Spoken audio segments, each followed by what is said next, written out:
So let's start by revisiting certain crucial core concepts and things you should know about JavaScript. For example, that JavaScript can be executed in many different environments. For example, of course, the browser. That's where JavaScript originated. In the end, that's what it was built for back in the 90s. But nowadays, thanks to Node.js and Dino, for example, you can also execute JavaScript code outside of the browser. This will not be the focus of this course, because this is a React course and React is a client-side front-end browser-based library in its core that allows you to build user interfaces with React and JavaScript. But it is of course worth knowing that JavaScript is not limited to the browser.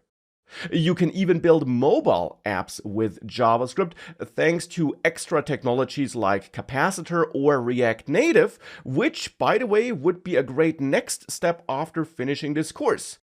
You can also use React in conjunction with another tool or another library, you could say, called React Native to build native mobile apps for Android and iOS.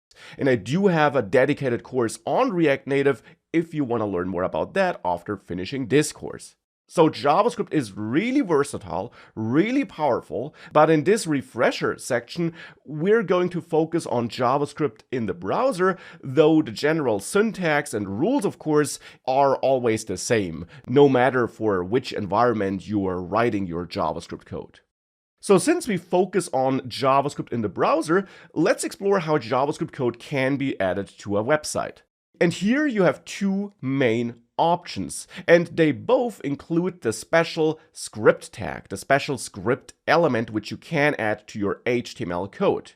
You can either put your JavaScript code between such script tags, or you can use those script tags to import JavaScript files which then contain your JavaScript code. Now, typically we don't use that inline approach on the left here, where the code is between those script tags, because this approach can quickly lead to unmaintainable and complex HTML files, and is therefore typically only used for very short scripts. Instead, typically you have your JavaScript code in dedicated JavaScript files, because such projects that use this approach are way easier to maintain. Therefore, here in this demo project which I prepared, we could start in this assets folder by adding a new subfolder that could be called scripts, though the name of course doesn't matter. And in there we can create a JavaScript code file that could be named app.js, though this name also is totally up to you. It just should end with .js, since that of course tells the browser and also the code editor that this file will contain JavaScript code. And the code editor can therefore, for example, make sure that the code is properly highlighted and formatted. Well, and with such a file added here, you can then import it in the HTML file by going there and adding your script tags, opening and closing script tags. And you always need both. You can't use a self-closing script tag or anything like this. Instead, you need opening and closing script tags. That's a must-have. Now, you can add them anywhere you want in that file, in the head section, in the body section, really anywhere you want.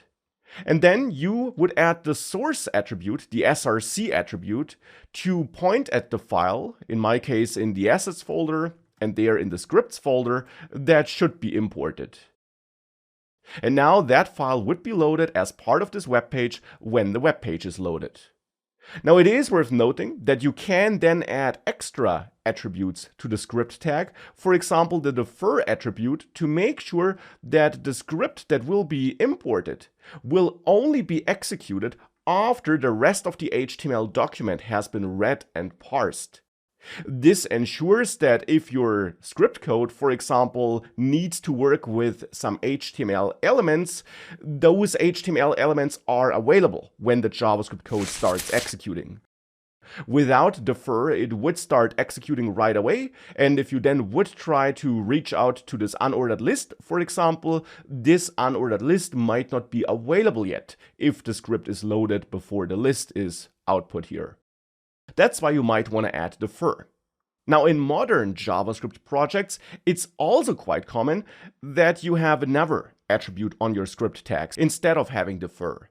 And that would be the type attribute, which then is set to module like this. Now, this type module attribute here on the script tag makes sure that this JavaScript file is treated as a JavaScript module.